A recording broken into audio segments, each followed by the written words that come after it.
নমস্কার, আমি প্রশান্ত শাস্ত্রী। আজকে কথা বলবো তুলা রাশিকে নিয়ে। দেখতে দেখতে 2026 সাল আসতে চলেছে, আর মাত্র মাঝে হয়তো একটা মাস, তারপরেই আমরা নতুন বছরে প্রবেশ করব। তবে আজকে দেখে নেব 2026 সাল তুলা রাশির জাতক বা জাতিকাদের প্রেম, বিবাহ যোগ ও বিবাহিত জীবন কেমন কাটতে চলেছে বা কি হতে চলেছে সেটা নিয়ে বিস্তারিত আলোচনা করব। দেখুন, 2026 সালে সাধারণত বর্ষফল বা একটি বছর কেমন যাবে সেটা আমরা যখন নির্ধারণ করি, তখন বড় বড় গ্রহদের, অর্থাৎ যারা দীর্ঘ সময় ধরে একটি রাশি থেকে আরেকটি রাশি পরিবর্তন করে, সেই রাশিদের পরিবর্তন আমরা দেখে থাকি। তবে 2026 সাল একটি গ্রহ অর্থাৎ দেবগুরু বৃহস্পতির রাশি পরিবর্তন ছাড়া আমরা কিন্তু শনিদেবকে দেখব যে তুলার ক্ষেত্রে তুলা ষষ্ঠভাবেই অবস্থান করে বসে থাকবে, এবং তার সাথে সাথে আমরা এটাও দেখতে পাবো যে রাহু এবং কেতু সেটা কিন্তু আপনাদের রাশির পঞ্চম এবং রাশির একাদশ থেকেই গোচর করবে। তবে একদম বছরের শেষের দিকে অর্থাৎ নভেম্বর ডিসেম্বর এই সময় রাহু কেতু ট্রানজিট হবে। তবে শুধুমাত্র দেবগুরু বৃহস্পতি তার রাশি পরিবর্তন করবে। বছরের শুরুর দিকে দেবগুরু বৃহস্পতি আপনাদের রাশি নবমভাবে বক্রী অবস্থানে গোচর করবে।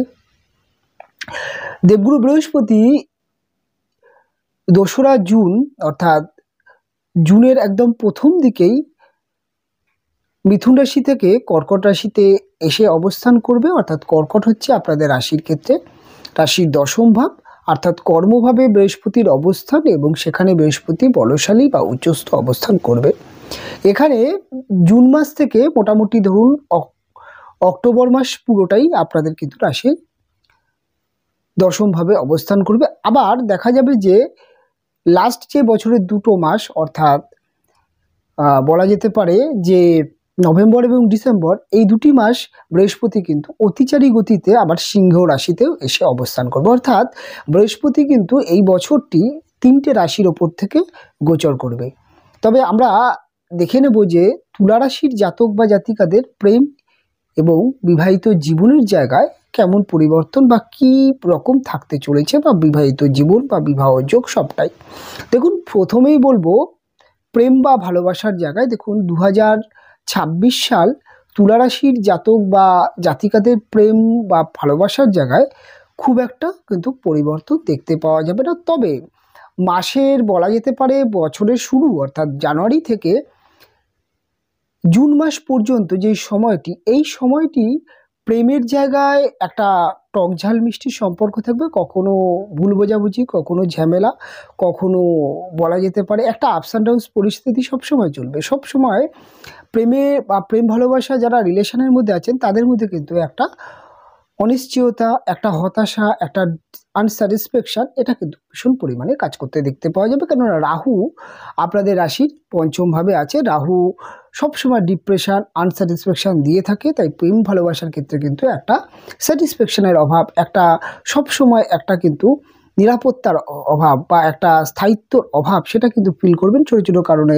ঝামেলা অশান্তি হতেও দেখতে পাওয়া যাবে। আবার এই সম্পর্কগুলো কিন্তু একেবারে বিচ্ছেদ হয়ে যাবে সেটাও কিন্তু বলা যায় না। তার কারণ আপনাদের ভাগ্যভাবে এই সময়টি অর্থাৎ জুন মাস পর্যন্ত দেবগুরু বৃহস্পতি অবস্থান করে তার একটি দৃষ্টি আপনাদের পঞ্চমভাবে পড়ছে। তাই কিছুটা হলেও ব্যালেন্সও হয়ে যাবে। কখনো খারাপ পরিস্থিতি, কখনো যা খুব প্রচণ্ড ঝামেলা অশান্তি, আবার কখনো ঠিকঠাক। অর্থাৎ এরকম একটা কিন্তু বলা যেতে পারে একটা টালমাটাল পরিস্থিতির মধ্যে কিন্তু থাকবে। তবে সব পরিবর্তনটা সেই সময় দেখা যাবে যখন জুন মাসে দেবগুরু বৃহস্পতি আপনাদের দশমভাবে এসে অবস্থান করবে, এবং এই সময়টি দেখা যাবে যে দেবগুরু বৃহস্পতি দশমভাবে এসে তারপর যেই দৃষ্টিটি অর্থাৎ বৃহস্পতির যেই নবম দৃষ্টি সেটি পড়ছিল আপনাদের রাহুর ওপরে অর্থাৎ পঞ্চমভাবে, সেটা কিন্তু গিয়ে পড়বে ষষ্ঠভাবে শনির ওপরে।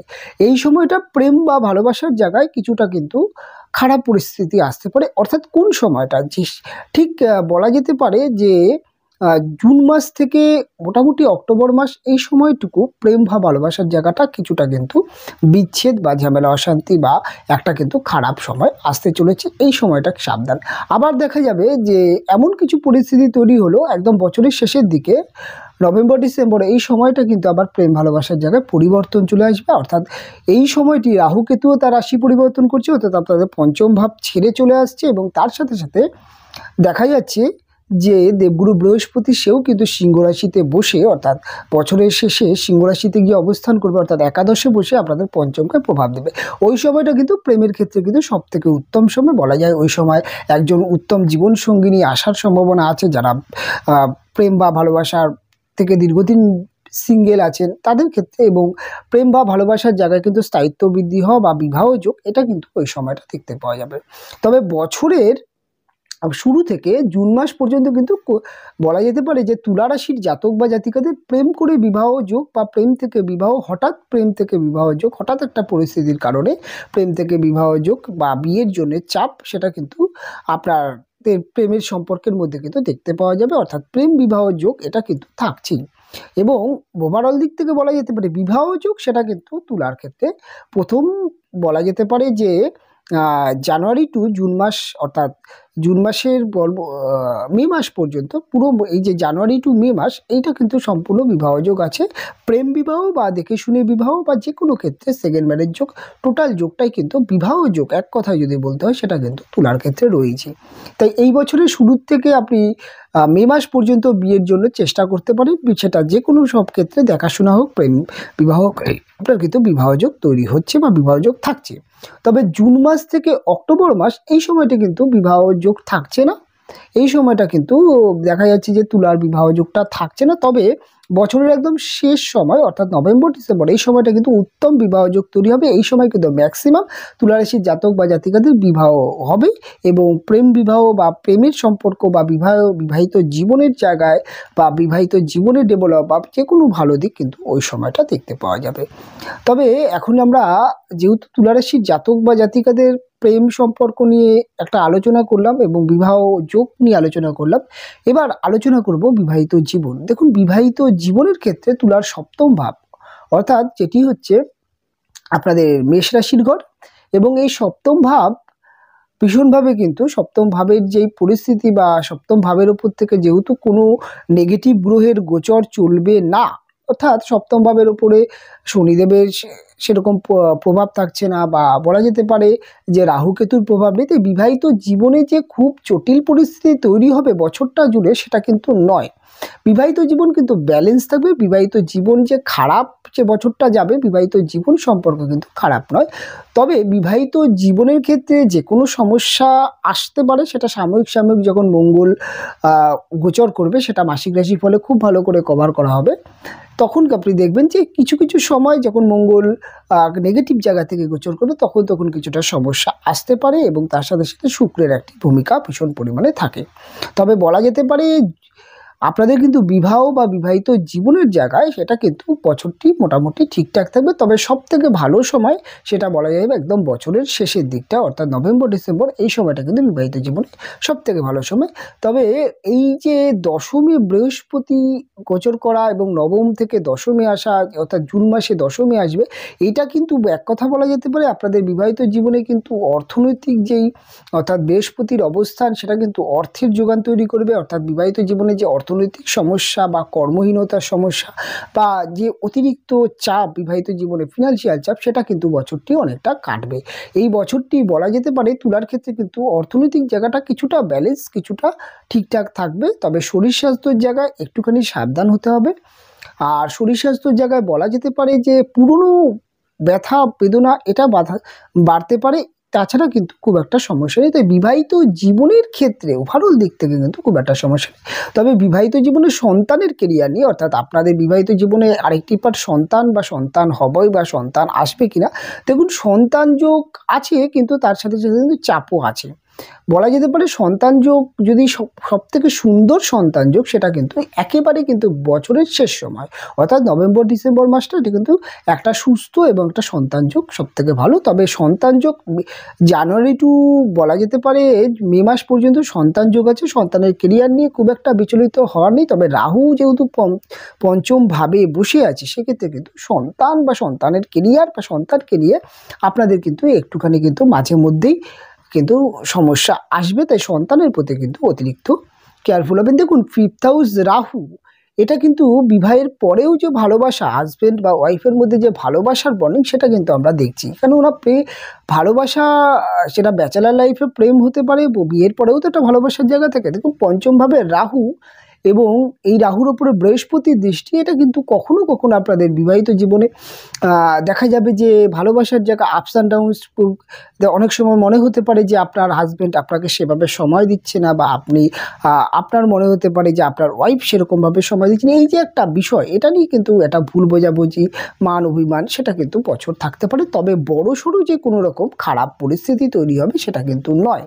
তবে কর্ম বা ব্যবসা বা বিবাহিত জীবন সমস্ত জায়গায় সবথেকে ভালো সময় কিন্তু বলা যেতে পারে দশমী যখন বৃহস্পতি আসছে, সে সময়টা কিন্তু ভালো।